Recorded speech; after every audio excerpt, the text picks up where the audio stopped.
नमस्कार, ये जो लाइव तस्वीरें देख रहे हैं जगाधरी अनाज मंडी सचिवालय के सामने की तस्वीरें हैं।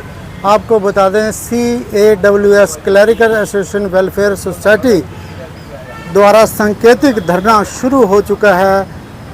आपको ये भी बता दें कि लिपिक कर्मचारी एकता जो है 15 अगस्त 2023 को पूर्व मुख्यमंत्री माननीय श्री मनोहर लाल खट्टर हरियाणा और CAWS के नेतृत्व के बीच में 35 दिन की को ड्यूटी पीरियड और 7 दिन की EL काटने के समझौते और कार्य समीक्षा अनुसार 1 जनवरी 2016 से 35,400 लागू करो की मांग है इनकी।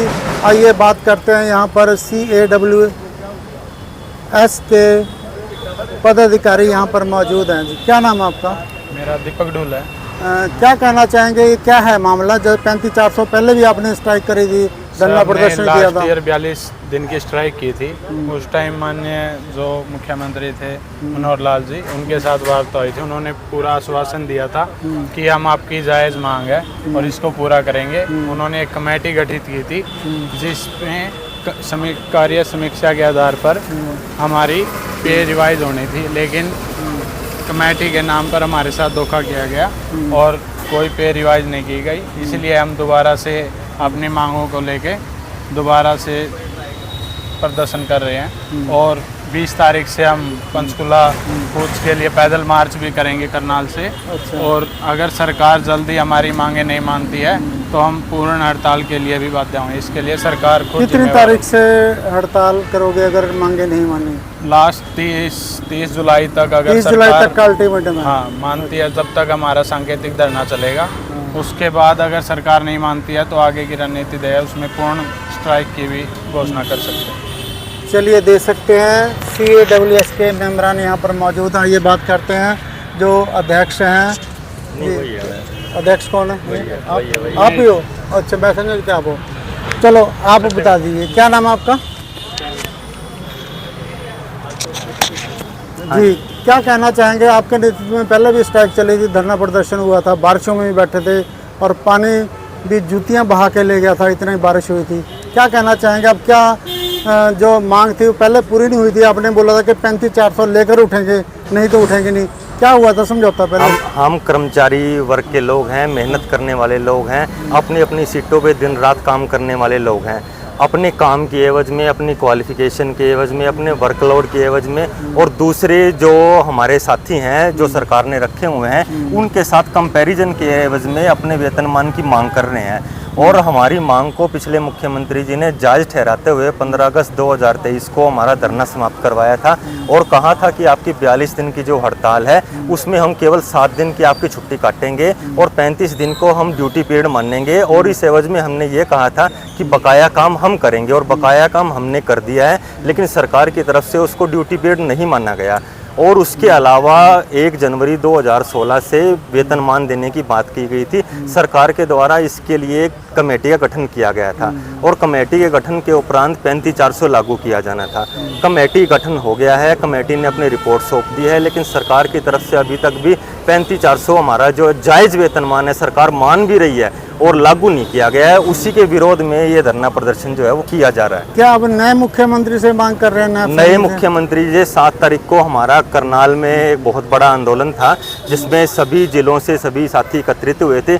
20,000 से अधिक जिसमें संख्या थी, उसमें माननीय मुख्यमंत्री जी, नायब सैनी जी स्वयं मिले थे और उन्होंने कहा था कि आपकी मांग जायज़ है और मैं बहुत जल्दी इसको बढ़ाऊंगा। उसके 2 दिन के बाद उन्होंने एक IAS अधिकारी को बातचीत करने के लिए भेजा, लेकिन IAS अधिकारी ने कहीं सकारात्मक रूप से बातचीत हमारी जो है वो ढंग से सुनी नहीं, हमें ऐसा लगता है, जिसके लिए विरोध में हमने ये धरना प्रदर्शन जो है शुरू किया। तो ये क्या धरना प्रदर्शन रोज रहेगा? रोज रहेगा जी। और कितने लोग बैठेंगे? और इसके लिए जी ऐसा है, हमारे कई जिलों से साइकिल यात्रा चली हुई है, जैसे नूह से है, भिवानी से है। वो सारे के सारे व्यक्ति 20 तारीख तक करनाल में इकट्ठा हो जाएंगे और फिर सारे जिले से हम जुझारू साथी जो है कई सौ की संख्या में पैदल मार्च करते हुए मुख्यमंत्री आवास के सामने पहुंचेंगे और वहां पर हमारा अंतिम पड़ाव होगा जो कि आर पार की लड़ाई सरकार से करी जाएगी। तो यहाँ कब तक बैठेंगे? 5-5 करके, 10-10 करके, जो भी संख्या? यहाँ जब तक हमारी स्टेट बॉडी का निर्णय होगा, जब तक सरकार सुनती नहीं है, जब तक हम वहाँ पैदल मार्च के लिए नहीं जाते हैं, तब तक। आपका क्या नाम है? मेरा नाम प्रज्ञान कुमार है जी। हाँ, तो आप कहाँ ड्यूटी है आपकी? हाथ में पकड़ लो बेटा। कहाँ ड्यूटी है आपकी? मैं सर एजुकेशन डिपार्टमेंट से हूँ और बिलासपुर मॉडल स्कूल में मेरी ड्यूटी है। हम यहाँ पर अपनी जायज़ मांगों के लिए एकत्रित हुए हैं सरकार की वादा खिलाफ़ी के खिलाफ। कि सरकार ने जो हमसे वादा करके हमारे को 15 अगस्त 2023 को पिछली बार स्ट्राइक से उठाया था कि हम आपका सम्मानजनक वेतन लागू करेंगे, हमें सिर्फ और सिर्फ इसी आश्वासन पर उठाया गया, जबकि हमारे साथ छलावा किया गया। और 8 फरवरी 2024 को एक 21,700 का जो लेटर है वो जारी कर दिया गया, वो भी किसी एक सिंगल क्लर्क साथी को भी उसका कोई फ़ायदा नहीं हुआ है। वो केवल और केवल जो आने वाले नए साथी जो रिक्रूट होंगे उन पर वो इम्प्लीमेंट होगा।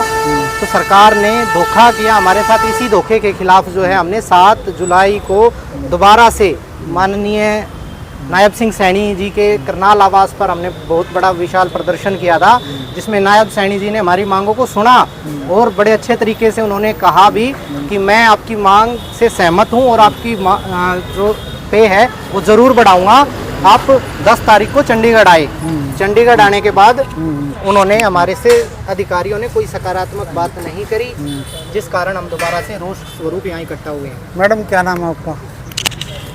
अच्छा, हाथ में पकड़ो। मेरा नाम सुमन है सर। तो कौन से डिपार्टमेंट में काम एजुकेशन डिपार्टमेंट। एजुकेशन डिपार्टमेंट है, और ये भी एजुकेशन डिपार्टमेंट है। आपका क्या नाम है? नीलम।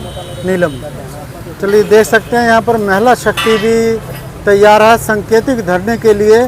क्या कहना चाहेंगे, महिला शक्ति किस प्रकार से उभर के आएगी आने वाले समय में, जिस प्रकार से आपकी मांगे हैं? बिल्कुल सर, हमारी जो मतलब टीम है महिला शक्तियों को आगे लेकर आएगी और आने वाले टाइम में वो सांकेतिक धरने पे डेली 3 से 4 महिलाएं बैठेंगी। और ये विरोध स्वरूप ही है सर, सांकेतिक चलेगा फिलहाल, लेकिन अगर ज़रूरत पड़ी राज्य कार्यकारिणी के निर्देशानुसार इसको पूर्ण हड़ताल का रूप भी दिया जा सकता है। तो कहीं ऐसा तो नहीं चुनाव आ रहे हैं, चुनाव के लिए अपनी मांगे मनवाने के लिए आ रहे हैं, तो पहले क्यों नहीं आए थे? इतना समय हो गया आपका। सर हम तो पिछले साल भी पहले भी हम तो सर 42 दिन बैठे हैं हड़ताल के लिए। नहीं, उसके बाद कितना टाइम हो गया जब हड़ताल खत्म हुई थी पहले? सर ये लास्ट ईयर 1 साल हो गया, अगस्त 15 अगस्त सरकार ने 15 अगस्त खत्म कर दिया था और कमेटी की रिपोर्ट जो है इधर वो भी लागू हुई है। कब किया था कमेटी का गठन? सरकार ने 15 अगस्त 2023 को जब हमारा धरना खत्म करा था, उसके 1 महीने के अंदर कमेटी का गठन कर दिया था और कमेटी ने 3 महीने में अपनी रिपोर्ट देनी थी। अच्छा। और उसके आधार पर वेतनमान लागू किया तो जाना रिपोर्ट था। कब आई है? लेकिन कर्मचारी ने पिछले महीने ही वो रिपोर्ट सबमिट करी है। अच्छा। और वो रिपोर्ट सबमिट करने के बाद भी हमारा वेतनमान जो है वो नहीं बढ़ाया गया, इसलिए हमने अब हड़ताल करने का निर्णय लिया है। चलिए, देख सकते हैं तस्वीरें CAWS के बैनर तले यहाँ पर लिपिक कर्मचारी एकता के सदस्यगण यहाँ पर मौजूद हैं। अपनी मांगों को लेकर जो मुख्यमंत्री पूर्व में रहे मुख्यमंत्री मनोहर लाल खट्टर जी ने जो वादा किया था, उसी को लेकर जो वादा था, ये वर्बली वादा किया था, इसी को लेकर धरना इनका जो पिछले साल हुआ था उसको उठाया गया था, लेकिन अभी तक इनकी मांगें पूरी नहीं हुई। अब फिर ये एक बार मैदान में उतर चुके हैं अपनी मांगों को लेकर। अब देखना है कि मुख्यमंत्री जो नायब सैनी बने हैं, नए मुख्यमंत्री हैं, ये इनकी मांगों को कहाँ तक जायज़ ठहराते हैं और क्या फ़ैसला लेते हैं इनके हक़ में। और इनकी एक ही मांग थी 1 जनवरी 2016 से 35,400 लागू किया जाए। चलिए दोस्तों, जय हिंद जय भारत। मिलेंगे किसी और लाइव के साथ, तब तक के लिए दीजिएगा जय हिंद जय भारत।